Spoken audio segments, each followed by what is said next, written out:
ಸ್ವಾತಂತ್ರ್ಯ ಕಾಯ್ದೆಯನ್ನು ಮಂಡಿಸಿ ಅನುಮೋದನೆ ಪಡ್ಕೊಂಡ್ರು. ಚೈನಾ ಒಂದು ದೊಡ್ಡ ಕಮ್ಯುನಿಸ್ಟ್ ದೇಶ, ಅದರ ಧಾರ್ಮಿಕ ಸ್ವಾತಂತ್ರ್ಯದ ಒಂದು ಮಸೂದೆಯನ್ನು ಮಂಡಿಸಿದ್ರು. ಅದರ ಅರ್ಥ ಏನಂತಂದ್ರೆ, ಜಾತಿ ಧರ್ಮಗಳು ನಮ್ಮಲ್ಲಿ ಇರುತ್ತವೆ, ಆದರೆ ಧರ್ಮದ ಹೆಸರಿನಲ್ಲಿ ದ್ವೇಷದ ದ್ವೀಪಗಳನ್ನು ಸೃಷ್ಟಿಸೋದು ಅಮಾನವೀಯವಾದದ್ದು. ಜಾತಿಯ ಹೆಸರಿನಲ್ಲಿ ಮೇಲು ಕೀಳುಗಳನ್ನ ಸೃಷ್ಟಿ ಮಾಡಿ ಒಬ್ಬರನ್ನ ಹೊರಗೆ ತಪ್ಪೋದು, ನಾವು ಮಾತ್ರ ಶ್ರೇಷ್ಠ ಅಂದ್ಕೊಳ್ಳೋದು ಅಮಾನವೀಯವಾದದ್ದು. ಇಷ್ಟು ವಿವರಣೆ ನಾನು ಯಾಕೆ ಕೊಡ್ತಿದ್ದೀನಿ ಅಂದ್ರೆ, ಕುವೆಂಪು ಅವರಲ್ಲೂ ಒಂದು ಆಧ್ಯಾತ್ಮಿಕತೆ ಇತ್ತು. ಅವರು ಧರ್ಮವನ್ನ ಇಡಿಯಾಗಿ ನಿರಾಕರಿಸಿದವರಲ್ಲ ಕುವೆಂಪು ಅವರು, ಆದ್ರೆ ಅವರ ಆಧ್ಯಾತ್ಮಿಕತೆಗೆ ಒಂದು ಸಾಮಾಜಿಕ ಆಯಾಮ ಇತ್ತು ಅನ್ನೋದನ್ನ ಬರಿಬಾರ್ದು. ಅದಕ್ಕೊಂದು ಸಾಮಾಜಿಕ ಆಯಾಮ ಇತ್ತು. ಬಹುಶಃ ಕನ್ನಡದಲ್ಲಿ, ನನಗೆ ಹೊರಗಡೆ ಸಾರ್ವಜನಿಕ ವಲಯ ಹೇಳ್ತಾ ಇಲ್ಲ, ಸಾಹಿತ್ಯಿಕವಾಗಿ ಹೇಳೋದಾದ್ರೆ ಕನ್ನಡದಲ್ಲಿ ಧಾರ್ಮಿಕ ಆಧ್ಯಾತ್ಮಿಕತೆಗೆ ಸಾಮಾಜಿಕ ಆಯಾಮವನ್ನು ತಂದ ಕೃತಿಗಳನ್ನು ಕೊಟ್ಟಂತವರು ಕುವೆಂಪು. ಹಾಗಾಗಿ ಅವರ ಆಧ್ಯಾತ್ಮಿಕತೆ ಮತ್ತು ವೈಚಾರಿಕತೆ ಜೊತೆಗೆ ವೈಜ್ಞಾನಿಕತೆ ಇದನ್ನು ಬೆರೆಸ್ತಾ ಹೋಗ್ತಾರೆ.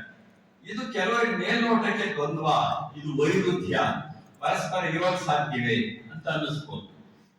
ಆದರೆ ಅವರು ಬೆಳೆದು ಬಂದ ಬಗ್ಗೆ, ಅವರಿದ್ದಂತಹ ಹಿನ್ನೆಲೆ, ಅವತ್ತಿನ ಕಾಲದ ಚಾರಿತ್ರಿಕ ಸನ್ನಿವೇಶ, ಇವುಗಳನ್ನೆಲ್ಲ ನೋಡಿದಾಗ ಕುವೆಂಪು ಅವರ ಒಂದು ವೈಚಾರಿಕ ವ್ಯಕ್ತಿತ್ವ ರೂಪುಗೊಂಡೋದ್ರಲ್ಲಿ ಅವತ್ತಿನ ಚಾರಿತ್ರಿಕ ಸಂದರ್ಭದ ಪ್ರಭಾವ ಸಹ ಬಹಳ ದೊಡ್ಡದಾಗಿದೆ ಅಂತ ನಾನು ಹೇಳ್ಬೇಕಾಗಿದೆ. ಇನ್ನೂ ಹೇಳೋದಾದರೆ, ಕುವೆಂಪು ಅವರನ್ನು ನಾನು ಒಬ್ಬ ಸಾಹಿತ್ಯಿಕವಾದ ಒಬ್ಬ ಸೋಷಿಯಲ್ ಆಕ್ಟಿವಿಸ್ಟ್ ಅಂತ ಕರೆಯಕ್ಕೆ ಇಷ್ಟಪಡ್ತೇನೆ. ಒಬ್ಬ ಸೋಷಿಯಲ್ ಆಕ್ಟಿವಿಸ್ಟ್ ಇರ್ಬೇಕಾಗಿರುವಂತಹ ಎಲ್ಲ ಗುಣಗಳು ಅವರ ಸಾಹಿತ್ಯದಲ್ಲಿ.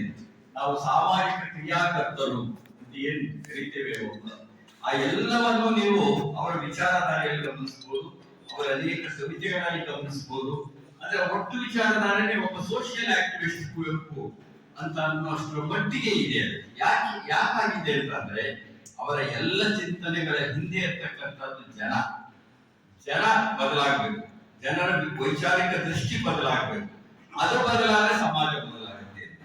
ಅಂದ್ರೆ ಜನ ಮತ್ತು ಸಮಾಜವನ್ನ ಒಟ್ಟಿಗೆ ನೋಡ್ತಕ್ಕಂಥ ಒಂದು ದೃಷ್ಟಿಕೋನ ಅವರಲ್ಲಿ ಇತ್ತು.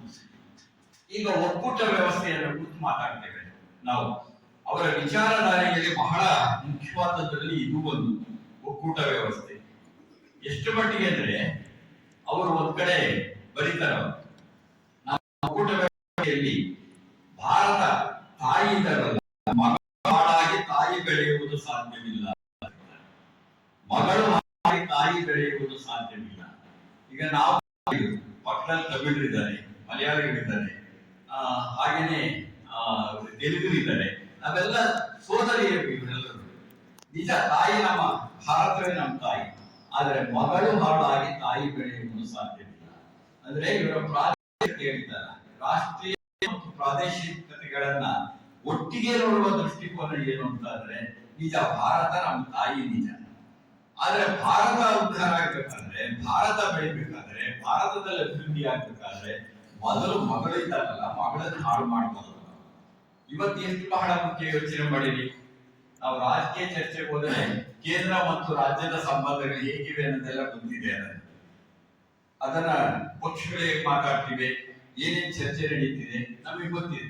ಆದ್ರೆ ಒಕ್ಕೂಟ ವ್ಯವಸ್ಥೆಯ ಕಲ್ಪನೆ ಇದೆಯಲ್ಲ, ಇದು ಸಂವಿಧಾನ ಬರುವುದಕ್ಕಿಂತ ಮುಂಚೆಯೇ ಕುವೆಂಪು ಅವರು ಪ್ರತಿಪಾದಿಸಿದಂತಹದ್ದು. ಇದು ಅದು ಬಹಳ ಮುಖ್ಯವಾದದ್ದು. ಅಷ್ಟೇ ಯಾಕೆ, ಅವರ ನಾಡಗೀತೆ ಇದೆಯಲ್ಲ, ನಾಡಗೀತೆಯಲ್ಲಿ ಒಕ್ಕೂಟ, ಭಾರತ ಜನನಿಯ ತನುಜಾತೆ ಜೇ ಕರ್ನಾಟಕ ಮಾತೆ, ಭಾರತ ಜನನಿಯ ತನುಜಾತೆ, ಆದ್ರೆ ಜೇ ಅಂದಿದ್ದು ಕರ್ನಾಟಕ ಮಾತೆ. ಆ ಜೇ ಅನ್ನುವ ಪದವನ್ನ ಬಳಸೋದಿದೆಯಲ್ಲ, ಅಂದ್ರೆ ಭಾರತ ತಾಯಿ